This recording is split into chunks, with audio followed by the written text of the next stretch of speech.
sudah saya simpulkan, saya ambil nama anak, Ganta ujungnya. Gitu. Nah, lucu-lucu memang. Terakhir kemarin ada yang mengucapkan di medsos itu cukup banyak. Profesor Dr. Helmi Ganta, SHMH. Saya biarin aja.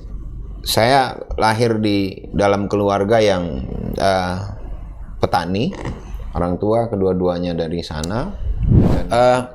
Beliau meminta saya sekolah, melanjutkan sekolah. Saya bilang saya tidak mau sekolah. Halo Tribuners, Assalamualaikum warahmatullahi wabarakatuh. Salam sejahtera untuk semua. Hadir di sini di studio tribunjambi.com, salah satu tamu istimewa. Ini fresh sekali, baru saja menjabat, kemudian sekarang di posisi penting di salah satu posisi terpenting di Universitas Jambi, Universitas atau UNJA. Nah, hadir di studio tribunjambi.com hari ini Profesor Helmi. Oke Prof, kita ngomongin soal ini, UNJA. Nah, ya, mau dibawa kemana UNJA ke depan, Prof? Iya, kalau pertanyaannya itu UNJA mau dibawa kemana, saya kira arahnya sudah ada ya. Jadi UNJA itu ke depan memang mengarah kepada salah satu universitas yang dengan ciri khas unggul dengan inovatif, entrepreneurship, dan tentu berdasarkan kearifan lokal Jambi yang saya bercita-cita UNJA itu dari lokal untuk mengglobal ya. Nah, walaupun tonggak itu capaiannya masih 20-25 tahun yang akan datang, tapi di kita ini sebenarnya sudah menapak maju cukup jauh, dan di masa kepemimpinan Prof. Sutrisno itu sudah melanjutkan salah satu cita-cita yang dulu dirintis oleh Profesor Ali Rahman. Waktu itu rektor di tahun berapa ya beliau, sebelum Pak Kemas Arsad Somad. Beliau waktu itu mendapatkan satu program namanya Julike. Jadi mendatangkan sesuatu yang bagi orang Jambi, mungkin juga Sumatera waktu itu, digitalisasi.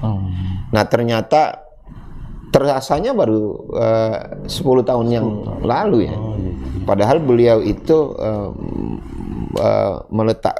mendatangkan dan memasifkan hal-hal yang berkaitan dengan internet, dengan teknologi komputer itu di tahun 2002 atau 2000 berapa itu, waktu beliau jadi rektor itu, dan dilanjutkan oleh rektor seperti Pak Kemas Arsad Somad, kemudian Prof. Aulia Tasman almarhum, dan Prof. Joni Nazwan. Di Pak Sutrisno ini lebih memasifkan teknologi dengan transformasinya. Jadi unggulan dari Prof. Sutrisno salah satunya adalah transformasi teknologi dalam seluruh aspek di Universitas Jambi. Nah, saya kebagiannya bagaimana kemudian meningkatkan itu. Nah, meningkatkan itu dan juga meletakkan melanjutkan bagaimana kemudian meningkatkan mental juang ya. Saya bilang bagaimana daya juang ini harus dikuatkan ke depan, terutama kepada anak-anak muda di kampus, mahasiswa, kemudian dosen yang mempunyai potensi untuk membawa UNJA di 10 sampai 20 tahun yang akan datang. UNJA sangat potensial, banyak sumber daya manusia yang sekarang sudah doktor, kemudian sedang melaksanakan pendidikan. Tapi kita memang harus kembali mendudukkan dan menguatkan daya juang dari anak-anak muda yang sekarang, dosen-dosen yang berusia 25 sampai 30 tahun atau 35 tahun. Saya potong sebentar, Prof. Saat ini yang dominan di Universitas Jambi, di UNJA, dosen di usia berapa, Bro? Kisaran berapa? 30 sampai ke 50 tahun. 50, Iya. 30. Oh, Iya.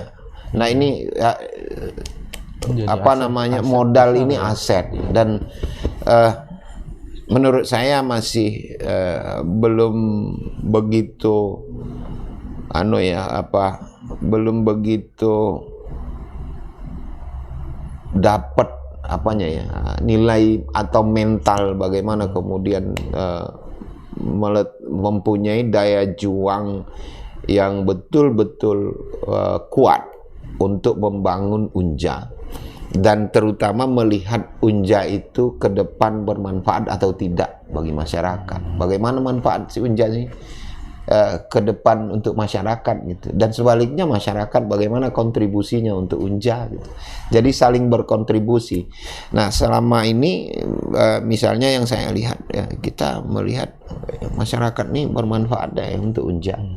Harusnya juga bagaimana Unja itu bermanfaat bagi masyarakat. Nah, contoh ya, yang paling itu kan kita punya Tridharma nih. Iya, itu Pengajaran, penelitian, pengabdian kepada masyarakat. Misalnya penelitian. Bagaimana kemudian penelitian ini memang betul-betul bisa dimanfaatkan oleh masyarakat. Nah, ini sudah diletakkan ini, sudah dimulai. Tapi menurut saya ini harus lebih masif ke depan. Misalnya sekarang ada peralihan lahan dari lahan sawah ke sawit misalnya. Sadar tidak masyarakat misalnya? Betul tidak bahwa pilihan mengalihkan lahan sawah itu ke lahan sawit disadari tidak akibatnya? Kita akan kehilangan pangan, padi, kemudian kan ke beras yang sangat dibutuhkan sebagai bahan pokok makanan di Indonesia. Nah, sekarang sudah sudah masif dia beralih ke sawit. Bahkan, nah ini lagi sawit kemudian dialihkan atau menjadi lokasi untuk pertambangan emas tanpa izin. Dan itu kontekstual untuk Jambi. Sadar enggak kita itu? Masyarakat ini bahwa ini kita akan mendapatkan petaka akibat kesalahan dalam pengelolaan sumber daya lingkungan, sumber daya alam ini. Nah, ini tantangan besar ya, salah satunya bagi Unja ke depan untuk kembali membangun kesadaran masyarakat bahwa kita, walaupun barangkali dalam jangka pendek tidak salah karena memang dibutuhkan cepat ya, tapi dalam jangka panjang kita akan kekurangan lahan, kita akan kehilangan sumber padi dan makanan nasi nanti. Apa bisa kita makan sawit misalnya? Bukan tidak setuju sawit ya, tetapi kita harus kemudian mempertimbangkan itu semua untuk Prof, kelanjutan. sebelum pertanyaan yang lebih dalam, monggo silakan di ini dulu. Oke. Ambil kopi ya, Bro. Oke, Prof, pertanyaan berikutnya. Artinya ada program, mungkin bisa dikasih bocoran, Prof. Bocoran. Iya.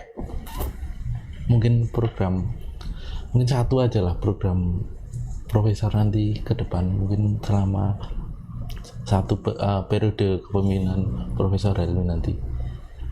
Iya. Mungkin ada bocoran. Boleh nggak kasih bocoran? Boleh. Sebenarnya tidak rahasia, itu Ya, okay. Terbuka sih. Ya, salah satu program prioritas saya adalah kemudian melanjutkan itu ya, melanjutkan transformasi teknologi ini. Karena bagi saya ternyata penggunaan teknologi bagi kalangan akademisi, bahkan bagi kalangan mahasiswa, kita hanya memanfaatkan benda ini itu sekedar sebagai media. Gimana ya caranya? Media maksudnya kita gunakan laptop ini bukan menjadi instrumen untuk mengembangkan diri, tapi menjadi tempat saja beralih dari papan tulis ke HP misalnya, beralih dari papan tulis ke laptop. Contohnya begini, bagaimana ya anunya, silakan di Tribuners untuk menyimpulkan menggunakan kalimat apa. Saya itu ketika mendapat untuk menulis sesuatu tema baik dalam jurnal ilmiah atau dalam satu opini atau di makalah untuk narasumber di satu seminar FGD atau workshop, itu selalu googling untuk mencari sumber bacaan itu. Nah, ketika saya mencari sumber melalui media internet ini, ternyata perkembangan misalnya pendapat terhadap perizinan misalnya, perizinan lingkungan atau hukum lingkungan misalnya, pendapat itu tidak berkembang. Tidak berkembangnya itu ternyata hanya memang menjadikan teknologi ini sebagai media mengalihkan satu pendapat dengan menggunakan media untuk menjadi satu karya yang lain. Misalnya begini, ketika Helmi itu menulis sesuatu misalnya tentang perizinan bidang pertambangan batu bara misalnya. Nah, pendapat saya itu saya posting di internet, di akun saya di misalnya Google Scholar. Nah, saya taruh tulis di situ, saya upload di sana, kemudian orang lain akan mengunduh tulisan saya. Nah, tulisan saya itu bisa ditemukan pendapat saya itu misalnya satu paragraf di tulisan si A misalnya. Dengan tema yang sama. Nah, itu tidak dianalisis tapi dipindahkan saja. Satu paragraf dengan misalnya 5 kalimat itu ditaruh di sana. Tidak ada analisisnya. Nah, kemudian si B juga membuat tulisan dengan tema yang seperti itu. Diambilnya pendapat si A, B tadi yang mengutip tulisan saya, itu dimasukkan di tulisan dia tanpa ada komentar, tidak ada pengembangan gitu. Nah, kalau kita cari lagi si C menulis, sama seperti itu juga. Jadi menggunakan teknologi ini hanya sebagai media untuk memindahkan karya dari satu tulisan ke tulisan yang lain tanpa ada perubahan. Nah, teknologi itu menurut saya tidak bisa digunakan seperti itu. Teknologi harus bermanfaat betul-betul sebagai media untuk mengembangkan ilmu pengetahuan. Akhirnya kan tidak ada manfaatnya karena tidak ada perkembangan. Nah, bagi insan akademik khususnya di Universitas Jambi, menurut saya harus seperti itu. Jadi transformasinya itu bukan sekedar teknik bagaimana menggunakan media itu, tetapi juga harus berkembang menggunakan media, tapi substansinya juga harus ada perkembangan. Jadi tidak bisa lagi misalnya hanya satu instrumen memindahkan dari satu karya ke karya lain tanpa ada perkembangan. Mungkin seringkali disebut lebih umum itu ada plagiasi. Ya. Nah, plagiasi itulah mudah sekarang, apalagi sekarang ada AI. Bank data di mana-mana ada. Mengancam ya. Artinya kita harus kembali bagaimana kemudian anak-anak muda di Unja itu menyadarkan diri sendiri melalui program kita ke depan. Nah, dari itu juga kemudian tentu Unja yang sudah diletakkan fondasinya oleh rektor-rektor yang sebelumnya juga harus melanjutkan, karena memang kita kalau di Sumatera kita cukup cukup jauh. Kemudian kalau dibandingkan dengan beberapa universitas di Sumatera misalnya seperti Sumatera Utara, nah itu insya Allah 4 tahun ke depan bisa lebih baik dan kita bisa bersaing dengan universitas di Sumatera maupun di Jawa. Prof, minta 3 permasalahan hukum, kalau dalam kacamata Profesor, 3 permasalahan hukum di Jambi yang sekiranya perlu dibenahi, Prof. Terutama ini kan Profesor ini dalam kajian lingkungannya kuat nih. Mungkin dalam hal apa? 3 aja, Bro. Karena kalau Suluh nyebut 10 pasti disebut semua kakek. Iya, 3 aja lah. Masih tentang angkutan batu bara. Oke. Angkutan batu bara. Tentang pertambangan emas. Tanpa izin. Yang ketiga, karena saya di kliknya itu di hukum lingkungan, khususnya perizinan. Yang ketiga itu Sungai Batanghari. Sungai Batanghari ini menjadi satu hal yang menurut saya memang harus sama-sama ya dipikirkan bagaimana ini ke depan, karena kita luar biasa kondisinya sekarang itu mengkhawatirkan. Dan kondisi Sungai Batanghari sekarang sebenarnya kan terhubung langsung dengan 2 hal yang saya kemukakan tadi, batu bara dan peti ya. Artinya ini menjadi yang menjadi poin permasalahan hukum di apa, Prof? Mungkin simpulnya di mana? Di sistem tata kelola perizinan. Tata kelola perizinan ya. Tata kelola perizinan. Oke, ketika yang ngomong kan Profesor nanti ininya kan berbeda gitu, Bro. Iya. Oke, tata kelola. Artinya ini ke depan perlu menjadi perhatian pemangku kebijakan ya, Prof. Di sini ya. Oke. Nah, Tribuners ya, itu tadi 3 beberapa permasalahan yang sangat penting di Jambi yang perlu menjadi perhatian ini. Oke, ini sebagai penutup, Prof. Tapi kita bisa nanti lanjutkan obrolannya di luar. Karena tadi Profesor cuma tanya, ini bisa berasap enggak? Lebih nyaman. Lebih nyampe lagi kan. Oke. Kalimat singkat untuk Jambi. Singkat aja, kalimat singkat, Prof. Jambi wilayah atau daerah yang luas ya, dengan lebih kurang kalau tidak salah 5 kilometer lebih lah, 5 juta kalau penduduknya itu 3 sekian ya, 3 juta sekian, dengan mata pilih 2,5 juta orang. Nah, yang kaya dengan sumber daya tambang, hutan, kemudian komoditas seperti sawit dan lain-lain ya. Nah, Jambi harus dikelola dengan baik.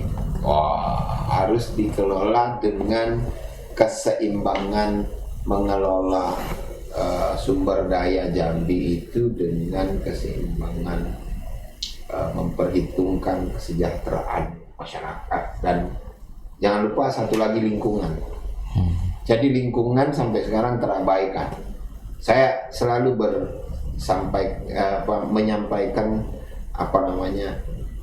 di mahasiswa itu, ketika peristiwa kebakaran hutan dan lahan kebakaran hutan dan lahan di Jambi akan selalu terjadi ketika tidak hujan 2 sampai 4 minggu. Itu pasti akan terjadi.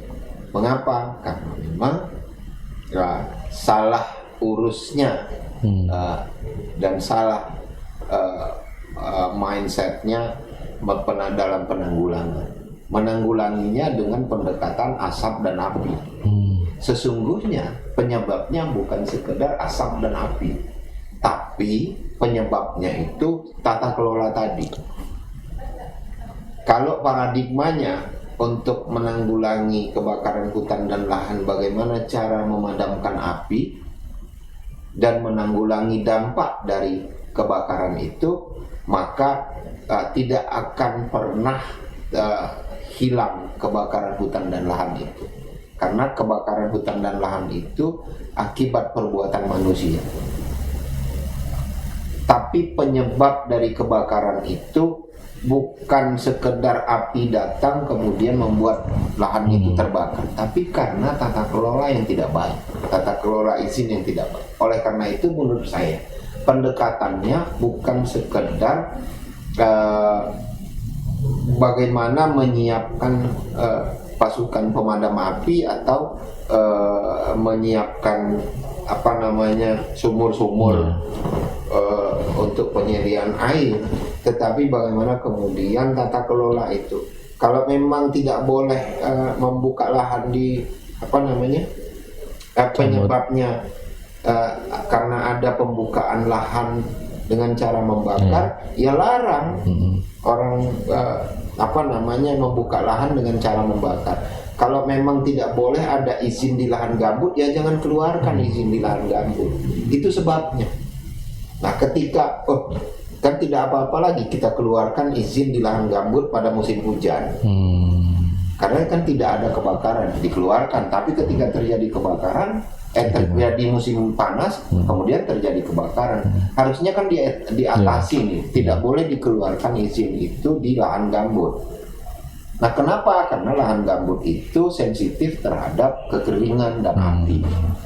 Nah, ini yang harus diatasi, bukan kemudian menunggu ada kebakaran baru dipadamkan.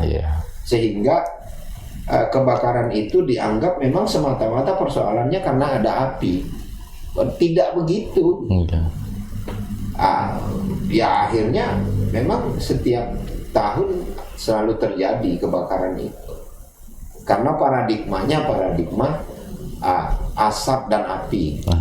Nah, kemudian paradigmanya itu yang kedua itu bahwa selesai persoalan lahan ini di Jambi terutama terhadap karhutla itu ketika apinya hilang karena padam disiram.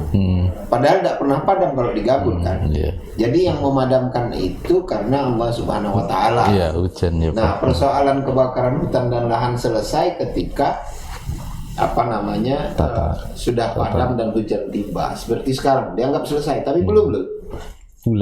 Beberapa bulan lagi muncul lagi ya. Iya, karena penyebabnya tidak diatasi. Jadi paradigmanya ketika api itu tidak ada lagi, maka karhutla selesai persoalannya. Kayaknya kita mesti bikin sesi lagi nih, Prof, untuk obrolan khusus karhutla ini. Jelang beberapa, kan biasa bulan Juni Juli ya mulai panas tuh ya. Iya, itu akan panas lagi. Jadi jangan kita anggap bahwa persoalan itu selesai loh sekarang. Kalau kita tidak mengatasi apa yang menjadi penyebabnya itu.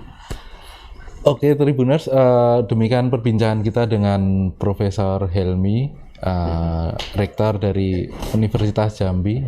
Kita akan jumpa lagi beliau atau mungkin tokoh-tokoh lain dalam perbincangan bersama Tribun Jambi berikutnya.